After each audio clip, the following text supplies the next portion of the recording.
Yo et bienvenue dans cette vidéo. Aujourd'hui on va voir ensemble comment installer Electron, Vue et Vuetify. On va en profiter pour installer les trois complets de telle sorte à avoir une stack complète d'éléments pour pouvoir déployer, pour pouvoir aussi développer des applications de bureau. Puis on va aller jusqu'au déploiement puisqu'on va faire en sorte de créer un exécutable sur notre propre machine grâce à ces différents outils. Alors si tu connais pas ces différents frameworks, je vais te les expliquer assez rapidement puis on va passer dans la technique après sur mon écran. Donc continue bien à regarder la vidéo parce qu'on va aller étape par étape. Donc Electron c'est un framework, du moins c'est un outil qui va te permettre d'utiliser le JavaScript par l'intermédiaire de Node.js pour pouvoir développer des applications de bureau. Donc l'intérêt en fin de compte d'utiliser justement ce type d'outils comme Electron, c'est qu'on va pouvoir le marier à d'autres frameworks comme par exemple AngularJS, comme Vue.js, comme React, etc. etc. Enfin, tu as plein de frameworks en fin de compte qui existent en JavaScript et ça veut dire que d'un côté tu vas pouvoir développer ton application de bureau, ajouter dessus un front qui va être assez dynamique notamment par l'intermédiaire pour nous du framework Vue.js et puis on va rajouter une couche supplémentaire nous derrière qui va nous permettre de développer des applications de bureau qui ont un certain nombre d'outils déjà prédéterminés, prédéfinis qui sont justement proposés par le framework Vuetify. Alors pourquoi Vuetify? Tout simplement qu'il y a une liaison très forte entre Vue et Vuetify derrière. Donc tout ça, on va le mettre en place en passant sur l'écran dans quelques instants. Et puis ce qu'on va faire dans un second temps, donc reste bien jusqu'à la fin de la vidéo parce que je pense que ça peut vraiment t'intéresser de savoir comment est-ce qu'on fait tout le processus de A à Z. On va voir comment créer l'exécutable, le fameux exécutable, pour pouvoir justement, peut-être un jour, si toi tu le souhaites, distribuer ton application sur des sites de téléchargement, sur ton propre site de téléchargement. Alors juste avant de continuer, n'hésite pas à t'abonner à la chaîne YouTube parce que dans les prochains jours, en fin de compte, je vais faire plein de tutos comme ça où on va apprendre à installer un certain nombre d'outils, on va apprendre à programmer un certain nombre de choses. Donc pour ne pas louper les prochains conseils, n'hésite pas à t'abonner à la chaîne YouTube, tu as un bouton juste maintenant, puis profites-en parce qu'en fin de compte, une fois que c'est fait, tu n'auras plus à le faire et puis malheureusement, peut-être qu'à la fin des vidéos, tu vas l'oublier. Donc pour le coup, maintenant que c'est fait, boum, c'est parti, on peut continuer. Deuxième chose, avant de continuer, un petit instant promo rapide, j'envoie tous les matins en ce moment, donc du lundi au vendredi, des emails complets sur justement des processus de développement, sur des processus de mise en place de business, sur des exemples de business et puis sur tout ce que l'on peut mettre en place, comment est-ce qu'on peut rentabiliser son activité, ça du côté dev, en fin de compte pour nous les devs, que tu sois aussi bien freelance mais aussi particulièrement et en même temps développeur d'applications pour toi si tu souhaites par exemple vivre de cette activité à côté, je pense que ça peut t'intéresser, donc n'hésite pas à cliquer sur le premier lien qu'il y a dans la description et puis comme ça tu pourras recevoir en même temps ces différents conseils. Allez, c'est parti, on passe sur l'écran maintenant. Donc, du coup, ce que l'on va faire, c'est qu'on va commencer par ouvrir un premier outil qui s'appelle le terminal, aussi simplement que ça. Je vais en profiter pour zoomer un petit peu de façon à ce que tu puisses y voir un peu plus clair. Et ce que je vais faire, c'est que je vais aller déjà dans un dossier qui va, moi, m'intéresser, parce que c'est là où je vais mettre en place mon application. Donc, je vais aller dans Documents CD Nico Develop. Hop, CD Project. Voilà. Et donc on va créer une application et en fin de compte ce qu'on va faire c'est que je vais t'apprendre en même temps à être autonome par la suite, c'est-à-dire de pouvoir mettre en place tes propres recherches, tes propres systèmes pour pouvoir rechercher les différentes informations. J'essaierai, si j'y pense pas, éventuellement tu peux m'aller me tataner un petit peu la tête en disant dans les commentaires « oh, t'as oublié les liens », etc. Donc du coup ce qu'on va faire c'est qu'on va utiliser les différents liens, enfin tout du moins les différentes documentations pour pouvoir installer notre système, mais je vais te montrer dans quel sens est-ce qu'il faut le faire de façon à ce que tu puisses faire ça proprement. Alors, il y a beaucoup de façons pour mettre en place Electron avec Vuetify ou Electron avec Angular ou d'autres frameworks, d'accord? Il y a beaucoup d'autres méthodes, notamment tu peux directement intégrer un repo Git sur ton projet, enfin sur le projet sur lequel tu es actuellement. Sauf que moi, ce qui me dérange un petit peu derrière tout ça, c'est que tu ne sais pas réellement ce que la personne a mis en place en termes de stack. Alors oui, effectivement, tu peux les fouiller sur le GitHub, mais généralement, j'ai pas trop envie de m'embêter avec tout ça. Je préfère autant prendre des sources ou des ressources qui sont entre guillemets officielles où tu vas avoir une communauté qui va être assez forte et notamment tu peux aussi potentiellement d'ailleurs avoir une certaine réactivité au niveau de certains correctifs, que ce soit des bugs, que ce soit des améliorations à mettre en place derrière. C'est pour ça que la plupart du temps j'essaye de faire en sorte de me rapprocher des documentations officielles pour pouvoir installer mes différentes stacks de travail quand je vais développer soit une application mobile, soit une application de bureau ou encore un site web. Donc là, ce que l'on va faire, alors la première chose à faire juste avant, d'accord, c'est qu'il faut que tu installes de ton côté, toi, alors c'est pas, oui, c'est installe Vue sur Vue CLI, voilà. Il faut que tu l'installes sur ton propre, sur ton propre poste. Donc il faut bien évidemment que tu aies NPM et Node.js d'installer, enfin tout du moins tu installes Node.js, puis derrière ça se fait tout seul, NPM est mis en place. Mais concrètement derrière, il va falloir que tu fasses un NPM install-g /vue/CLI. Ce qui va se passer probablement si tu es sous Linux, il va falloir que tu aies les droits administrateurs. Donc il y a certainement un petit sudo à mettre en place avant ou un SU. Enfin voilà, tu géreras de ton côté comment est-ce que tu veux gérer ça. Autrement, que ce soit sous Windows ou encore que ce soit sous Mac, généralement ça s'installe plutôt bien sur ce principe-là.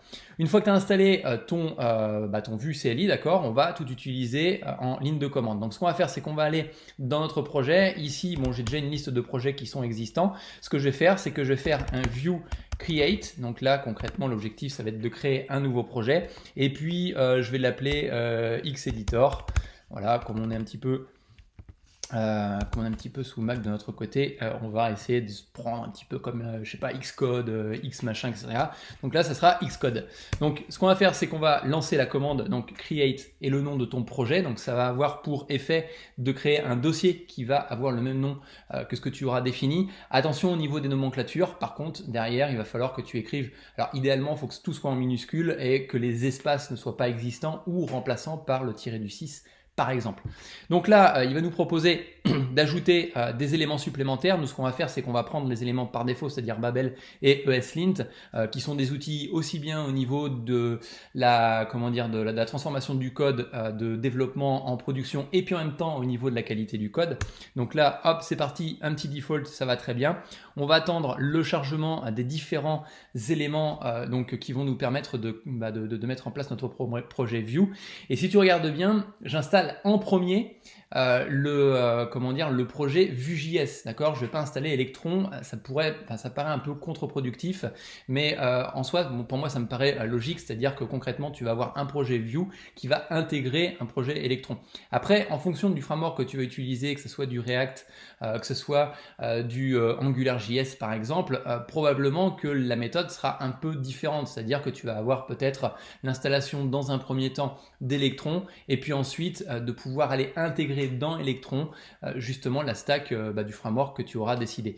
Nous, ça va se passer dans l'autre sens. On commence par installer Vue.js. Donc Vue.js, je te le rappelle, le temps que ça s'installe un petit peu, mais je couperai la vidéo certainement le moment venu. Mais concrètement, Vue.js, donc c'est l'élément qui va nous permettre de créer des interfaces graphiques qui vont être dynamiques. Ça veut dire que grâce à Vue.js, on va pouvoir mettre en place des routes, par exemple, de pouvoir changer de page de façon complètement dynamique et de façon très fluide, et de créer, par exemple, ce qu'on appelle des single page applications, qui sont des pages où tu vas avoir qu'une seule page, donc notamment la page index.html, et tous les éléments graphiques vont se regrouper à cet endroit-là.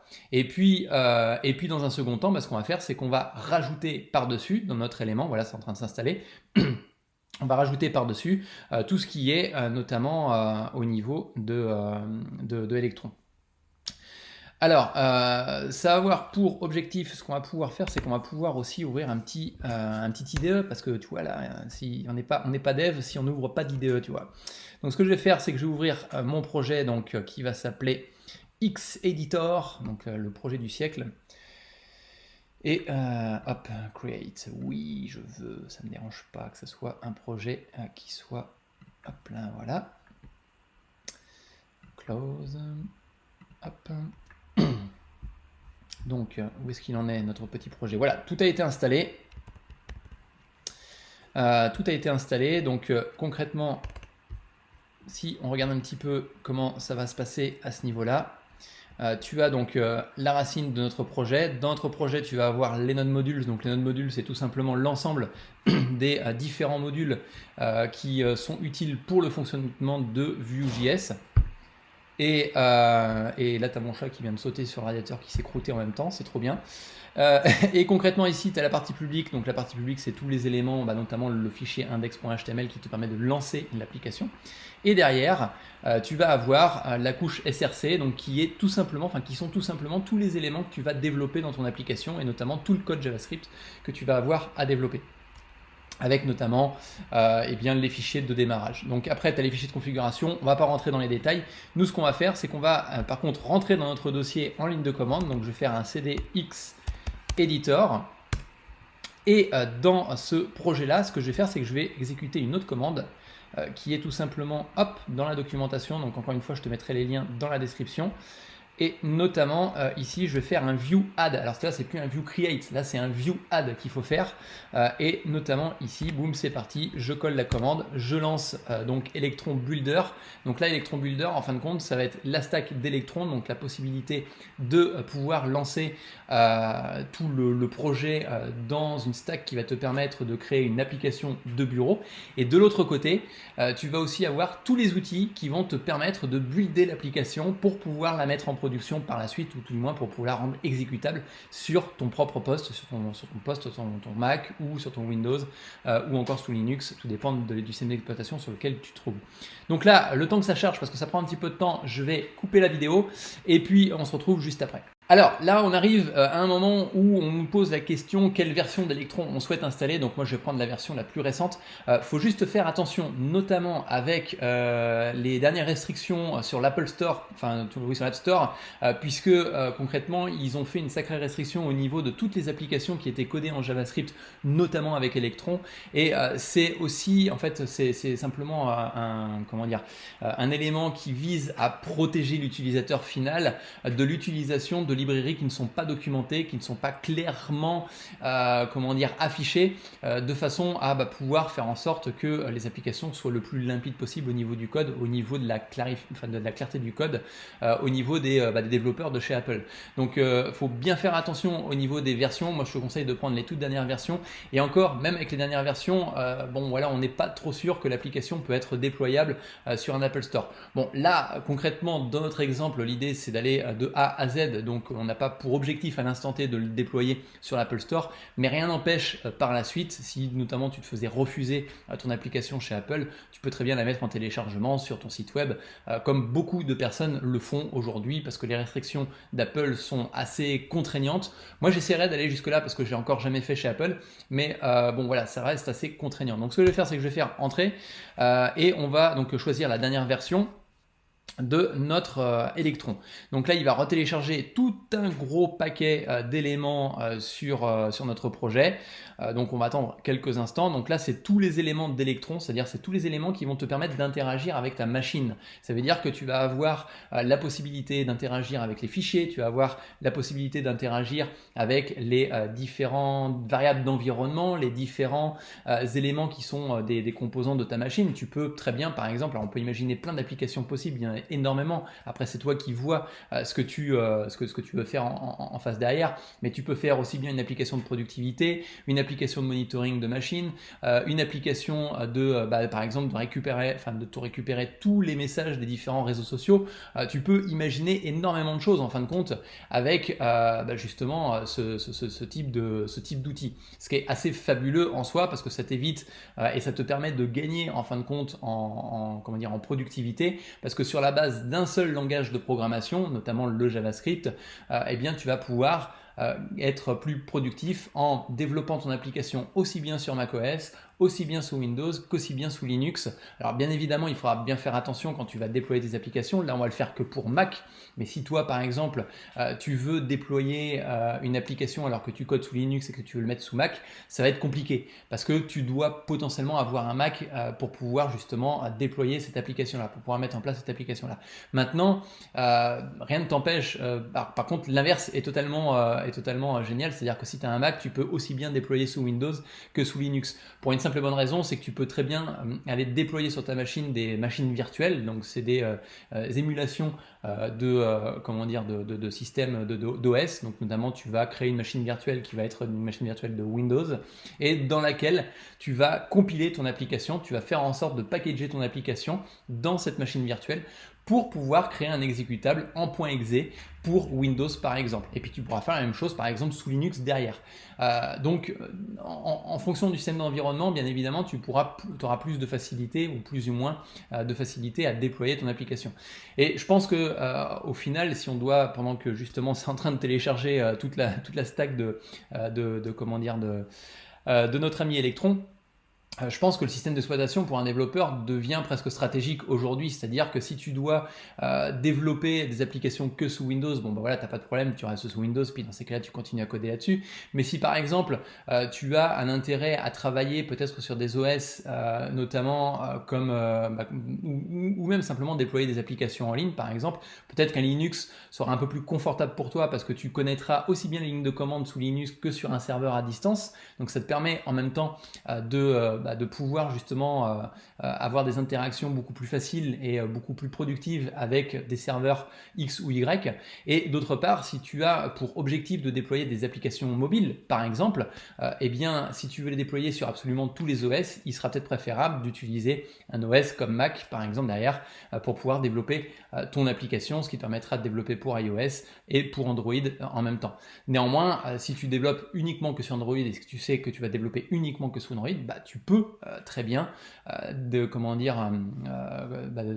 par exemple sous Linux, et ce qui te permettra de développer sous Ionic, puis en même temps de pouvoir bénéficier de cette facilité à pouvoir communiquer avec des serveurs externes si tu as besoin de communiquer avec des serveurs. Donc là, la compilation, elle est faite, ça y est, c'est parti, on a tout ce qu'il nous faut. Ce qu'on va faire, c'est qu'on va aller faire un petit tour hop, dans notre IDE, voilà, qui a été modifié, et je vais aller faire un petit tour notamment dans les packages à cet endroit là, tu vois, pour te montrer un petit peu tout ce qui a été installé. Et il y a énormément de choses qui ont été installées, notamment on se retrouve donc bon là avec notre version d'application Xcode, etc., enfin Xcode, Xeditor, ici les différents scripts qui nous permettent justement l'installation et puis l'exécution tout du moins de notre service, d'accord. Donc là tu vas avoir pas mal de commandes, mais on les verra dans la dernière partie de cette vidéo, donc reste bien jusqu'à ce moment là pour pouvoir voir ces différents éléments. Et ici on se retrouve avec toutes les dépendances, donc tu as les dépendances de développement, donc qui seront uniquement utilisables, enfin ou tout du moins utilisées lors du développement de ton application. Et puis derrière tu vas avoir qui sont qui sont pas là, tiens, elles sont où, mais et puis voilà, non, tu as ici très simplement, tout simplement, les dépendances d'ordre global. Je cherchais avec Vue et Core.js, qui sont de librairies, de frameworks que tu vas pouvoir utiliser pour pouvoir soit interagir avec ta machine ou interagir avec le front. Donc derrière, il nous reste un dernier élément à installer qui s'appelle Vuetify. Donc là, pour Vuetify, il faut aller sur le site de Vuetify, donc c'est ce qu'on va faire tout de suite. Voilà, vuetify.com. Vuetify.js.com. Ça va nous permettre tout simplement d'avoir des interfaces un peu plus élégantes, élégantes et rapidement élégantes, en fait, c'est ça que là où je vois l'intérêt.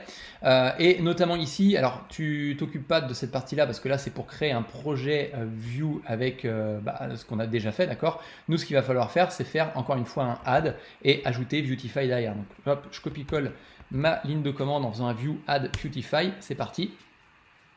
Donc là, il me propose justement, il me dit que mon projet n'a pas été commité, donc n'a pas été versionné. Ça, je m'en fiche un petit peu parce que je suis dans la phase de construction complète. Je mets tous mes éléments les uns avec les autres, donc ça n'a pas trop d'intérêt. Si toi, par contre, tu as déjà avancé, si toi, tu as déjà, par exemple, créé un projet avec Vue et puis en même temps Electron, que tu as déjà mis pas mal de choses en place avant, oui, il est préférable d'aller versionner ton application avant de mettre en place justement Vuetify derrière. Maintenant, vu qu'on est au tout début, nous, ça nous pose pas trop de problèmes. Donc ce que Vuetify va faire, c'est que boum, il va s'installer. On va prendre les presets par défaut qui sont recommandés. Donc quand c'est recommandé, on va pas aller chercher à réinventer la roue. Et donc là, il va télécharger tous les éléments. Donc, ce qui va se passer derrière, c'est qu'en fin de compte, il va rajouter des éléments supplémentaires. Tu vois, ça a déjà bougé. Il a ajouté des éléments supplémentaires dans nos dépendances de l'application. D'accord. Donc là, normalement, il a dû avoir terminé. Voilà, il a terminé. Hop là, ici. Donc il a ajouté Vuetify à cet endroit-là. Ça a modifié certains éléments, notamment dans SRC, puisqu'on a des éléments qui se sont ajoutés. Alors tout à l'heure, on avait un index pour HTML, tu vois. On l'a toujours normalement dans public. Voilà, on a toujours le public dans public, l'index.html, sauf qu'ont été ajoutés certains éléments, notamment ici. Non, on n'a rien ajouté ici. Ce qui a été ajouté, c'est tout simplement les éléments de Vuetify, notamment ici. Hop, hop, tout le code de base de Vuetify, c'est-à-dire les différents composants que Vuetify va avoir besoin, notamment son logo, le logo de Vue aussi, et puis notamment les différents composants en même temps, donc le fameux Hello World que l'on peut avoir sur la base, mais avec justement tu vois, les logos Vuetify, les différents assets et les différents plugins, notamment le plugin Vuetify qui a été rajouté en termes de fichiers. Donc ça c'est un élément qui a été rajouté en plus, donc là on a notre trio plutôt pas mal, et ce qui nous intéresse maintenant c'est de lancer en fin de compte ces différents éléments. Donc ce que je vais faire c'est que je vais aller dans mon terminal ici à cet endroit là, et je vais faire, alors hop, si on va dans le package, tu te retrouves avec pas mal de petits scripts. Notamment ici serve, build, lint. Alors lint c'est une commande qui va te permettre de comment dire d'aller ah mince je vais pas retrouver le terme, mais qui va te permettre d'analyser voilà, ton code de telle sorte à ce que celui-ci soit conforme à des nomenclatures, à des règles d'écriture, d'accord. Donc c'est un outil de qualité logicielle derrière, et notamment nous ce qu'on va faire c'est qu'on va faire un npm run serve qui va nous permettre de lancer notre application, donc de démarrer le serveur du côté de Electron, donc qui va nous permettre d'avoir la stack applicative derrière. Et puis de l'autre côté, on va avoir Vuetify qui va être en front associé à Vue.js et qui va nous permettre justement d'avoir cette fameuse interface graphique. Donc par défaut, normalement, notre petit Electron devrait démarrer avec l'éditeur de le debug de code. Donc on va attendre un petit peu.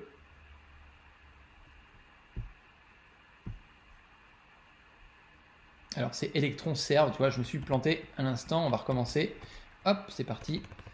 C'est pas serve, c'est juste Electron 2.serve, puisque serve c'est simplement le serveur. Là concrètement, ce qui se passe, c'est que tu vois ici, il va faire un view CLI service Electron 2.serve. D'ailleurs, ils auraient pu optimiser la requête en allant chercher directement serve, mais bon, c'est comme ça. Là, effectivement, on s'est un peu planté là-dessus. Voilà, c'est parti, ça nous crée voilà, notre application. Et à l'intérieur, on se retrouve donc avec une application de bureau, tu vois, là c'est l'interface de Vuetify, notamment c'est du Vue.js qui est à l'intérieur, qui est derrière, et puis on a notre petite interface graphique qui va bien. Et on se retrouve avec une application de bureau, sans menu, sans rien pour l'instant, parce que bon, bah voilà, on n'a pas encore tout installé. Tu vas quand même retrouver un certain nombre de composants un petit peu, on va dire, natifs à l'application, notamment c'est tous ces petits menus que l'on retrouve en règle générale en haut des applications que tu peux retrouver, alors tout dépend si tu es sous Windows ou si tu es sous Linux, mais notamment ici, tu vois, par exemple, on va se retrouver avec la partie Help, et tu vas pouvoir ajouter, toi, de ton côté, une petite fenêtre en donnant le nom de ta société. Enfin voilà, tu peux mettre pas mal de choses. Pouvoir fermer cette fameuse application. Alors, il y a juste un petit défaut à la fermeture de l'application qui n'est pas comprise dedans dans la version par défaut de l'installation, c'est que ton application est considérée comme toujours active. Donc là, pour le coup, ça c'est des éléments qu'on ne va pas voir dans cette vidéo, mais qu'on verra dans d'autres vidéos, qu'il faudra modifier pour pouvoir réellement arrêter complètement cette application-là. Donc là, ce que l'on a fait, c'est qu'on a ouvert notre application. Maintenant, ce qui va nous intéresser, peut-être qui va t'intéresser aussi toi, c'est de pouvoir builder cette application pour en créer une application qui soit exécutable sur ton bureau. Alors comment est-ce que ça se passe? Donc comme je te l'ai dit tout à l'heure, on a la partie SRC ici, on a la partie publique ici, donc ça c'est les deux, la SRC c'est la partie développement de ton application, la partie publique c'est la partie démarrage de ton application, et tu as un autre dossier qui s'appelle dist_electron qui a été démarré, et ce dossier là, en fin de compte, contient un fichier index.js qui contient toute ton application dedans. Tu vois, tu as absolument tout le code de ton application, d'accord, qui est dans une version que tu n'as pas à l'heure actuelle, à savoir comment est-ce qu'elle est mise en place, peu importe, on s'en fiche. Par contre, nous, ce que l'on a besoin, c'est de pouvoir produire justement cette fameuse application pour la production. Et tout ça va se passer quasiment au même endroit. C'est-à-dire que je vais redémarrer mon serveur, mais d'une façon différente. Je vais faire un npm run electron build. Hop. Et c'est parti. Alors ce qui se passe là, et ça va dépendre de ton environnement de développement, si tu es sous Linux ou si tu es Windows, ce qu'il va faire, c'est qu'il va aller chercher les différents éléments qu'il va télécharger dans ton application pour mettre en place la partie build applicatif, d'accord. Il est possible que sous Linux, tu aies des petits problèmes d'installation de dépendance supplémentaire. Donc à chaque fois, il faudra que tu fasses un apt-get install de l'élément qui va te manquer pour pouvoir justement compiler, builder ton application jusqu'au bout. Après, sous Windows, en règle générale, ça se passe plutôt pas mal. Donc là-dessus, j'ai pas de retour en particulier à ce niveau-là à te faire. Donc là, tu vois qu'il est en train de télécharger ce qu'ils appellent le Electron V9 Darwin-x64.zip. Donc, tu vois, c'est tous les éléments utilisables pour Mac, d'accord. Donc ça prend un certain temps à télécharger. Tout dépend si tu es sur une fibre ou une connexion de campagne comme chez moi. Et donc ce qu'on va faire, c'est qu'on va couper la vidéo pendant tout ce temps-là et on se retrouve juste après. Voilà, c'est parti, on continue. Pour le coup, tout a été installé et tu vois qu'il a fait quand même pas mal de petites choses. Notamment, il a été créé un fichier dist underscore Electron. Bon, celui-là était déjà existant, mais notamment, il a ajouté des éléments dedans. Et si tu regardes ici, on a beaucoup plus de choses que tout à l'heure. Tu vois, on a même deux choses qui ont été rajoutées à l'instant. On a le X-Editor-01.0 DMG. Donc concrètement, la version que tu vois à cet endroit-là, c'est exactement la même version que tu as ici. Donc ça veut dire que si tu fais des montées en version, quand tu vas modifier la version de ton application dans ton fichier package.json, et bien derrière, tu vas pouvoir aussi en même temps modifier la version qu'il va y avoir derrière. Donc nous, ce qu'on va faire, c'est qu'on va aller faire un petit tour dans notre dossier de téléchargement, celui dans lequel a été mis en place notre application. Donc hop, c'est parti. Il a été, non, pas dans le téléchargement, il a été mis dans Documents. Document, NicoDevelop, Project, ici on a notre super éditeur X-Editor, dist Electron, et ici on se retrouve avec donc l'applicatif, d'accord, et ici tu vas te retrouver aussi avec l'exécutable en .zip, donc qui va te permettre que tu vas pouvoir distribuer en fin de compte aux différentes personnes. Tu vois que ça t'a créé l'exécutable à cet endroit-là. Alors là ça pose problème parce que l'exécutable il est au même endroit, mais notamment tu vois qu'on va pas pouvoir l'utiliser correctement. Donc ça veut dire que cet exécutable là, il va falloir aller le positionner dans tes applications. Donc après, libre à toi d'utiliser le système qu'il te faudra pour pouvoir installer tout ça. Si tu cliques sur le DMG à cet endroit-là, hop, c'est parti. Il te lance un installeur d'application et il te propose de déposer l'application directement dans le dossier application qui va bien. Et d'ailleurs, si on va faire un petit tour dans le dossier application, on va taper X-Editor dans notre élément et on se retrouve bien avec notre X-Editor. Ça veut dire que concrètement ici, si je fais un X-Editor, normalement tout devrait fonctionner. On croise les doigts, tu vois, hop là c'est parti. L'application est en production au final puisqu'elle a été mise en place sur notre système d'installation.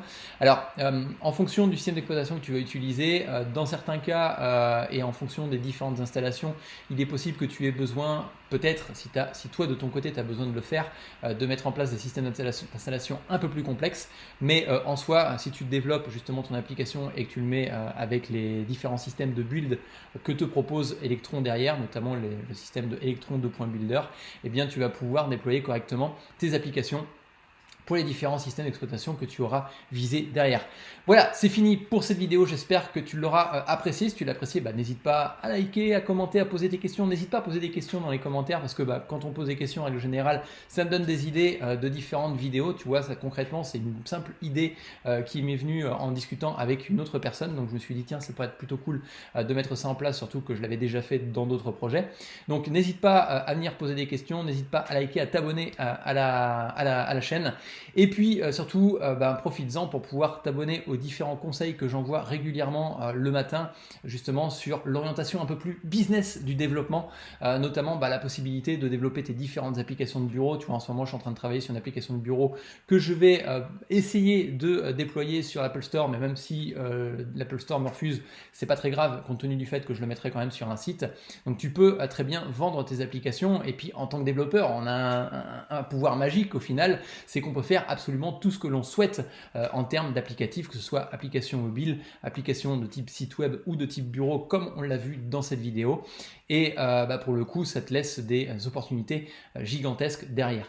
Donc voilà, n'hésite pas à recevoir les différents emails et sur ce, je te dis à plus tard. Ciao, bye.